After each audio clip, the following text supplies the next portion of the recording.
He should be making your life easy, not harder. However, if you want him to fall in love with you, flip it on its head. This is very toxic advice and it's not for everyone. But if you want him to... Modern dating advice is starting to sound like warfare. Be cold, be a challenge, make him chase. But is love really supposed to feel like a power struggle? In this video, we're unpacking the viral advice telling women to make a man's life harder if they want to be loved, and why that mindset might be doing more harm than good. Hit that like button, subscribe, and share the video.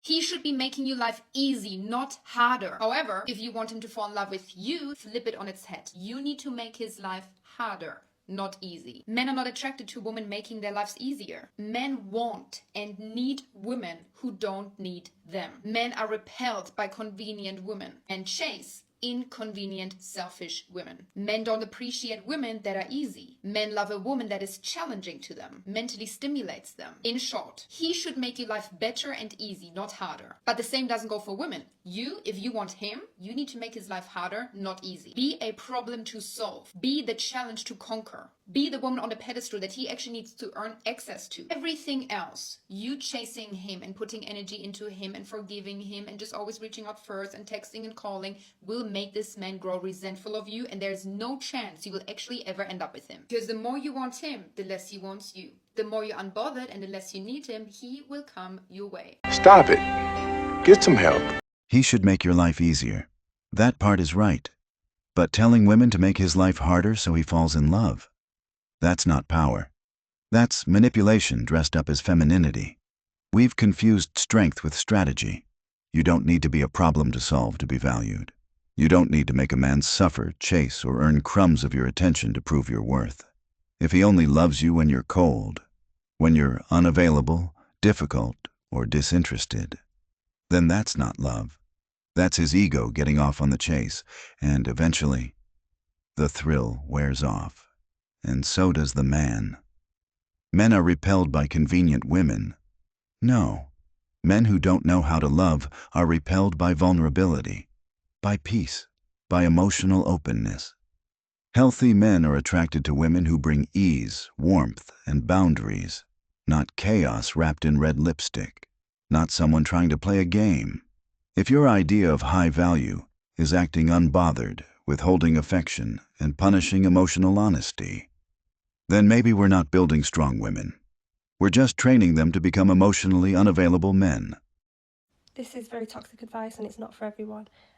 But if you want him to be obsessed with you and fall in love with you, you almost have to break his heart. I don't know why, but I think people just enjoy suffering, like, for love. I just think they like pain. And I want to be loved, so like, I'll give it to you. Jokes aside. Oh, shut up. She admits it's toxic and keeps going.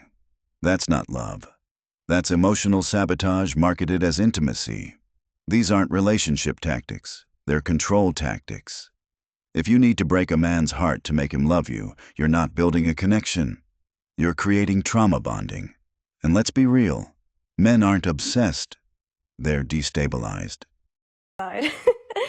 But I don't know if we've been conditioned that way because of the movies. Like, every movie you watch, there's some heartbreak in it. Like, they're pining for each other, like they've not seen each other for years. Their social classes or race is, not allowing them to be together or whatever it is.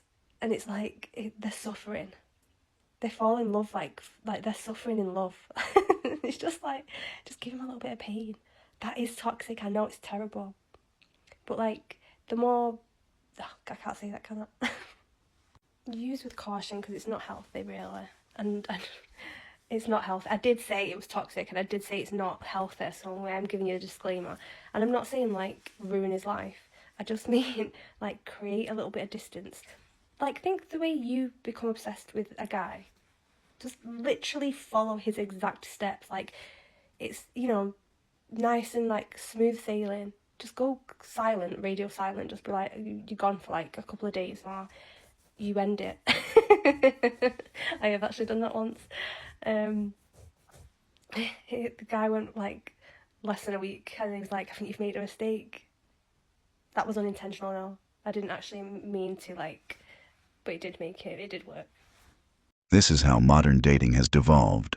Radio silence, emotional manipulation, fake distance, then calling it love.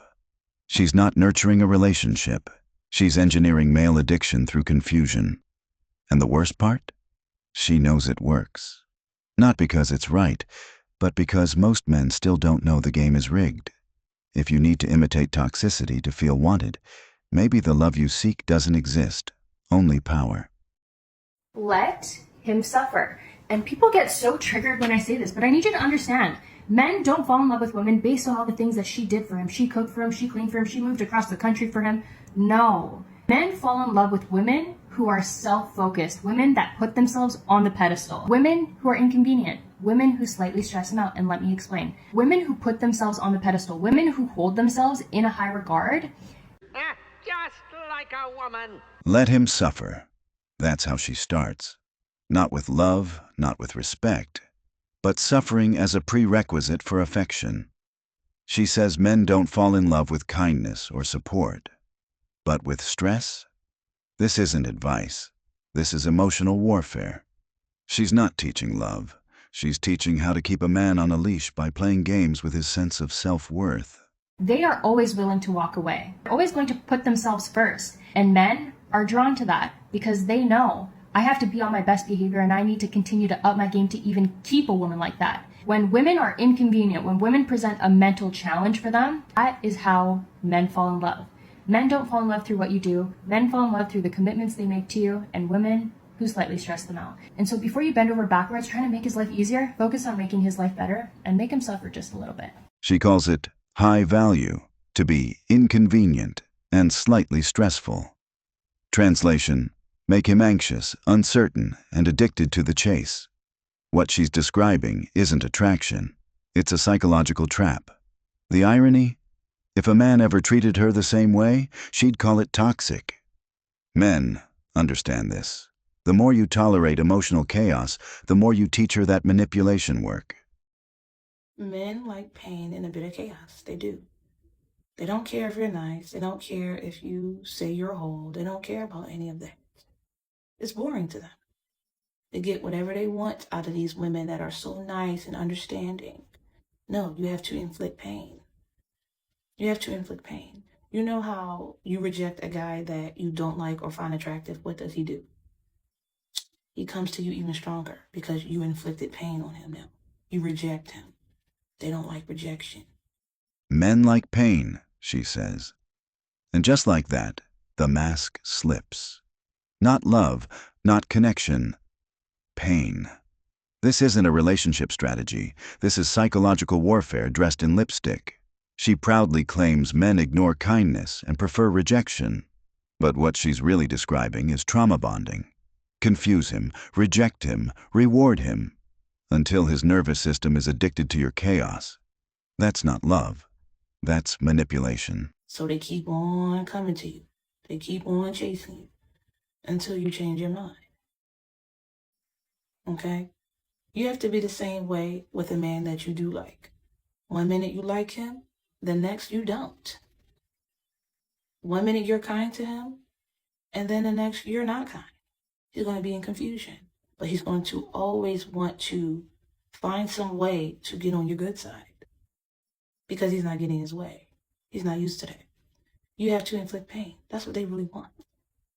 You have to give them a bit of chaos. You have to give them a bit of fantasy because they're in reality. They don't want to be in reality. They want fantasy. They want chaos. What? The formula is simple. Act like you love him, then withdraw it. Flip the switch. Train him like a dog begging for scraps of approval. She calls this fantasy. I call it emotional sabotage. What she really means is, keep him in a state of uncertainty and he'll chase clarity. This is why modern men are disengaging. Because behind every independent queen preaching chaos is a deeply insecure mind addicted to control. If this message made sense to you, like the video. Subscribe for more unfiltered logic. Emotions fade. Algorithms don't. Let them know you're still thinking.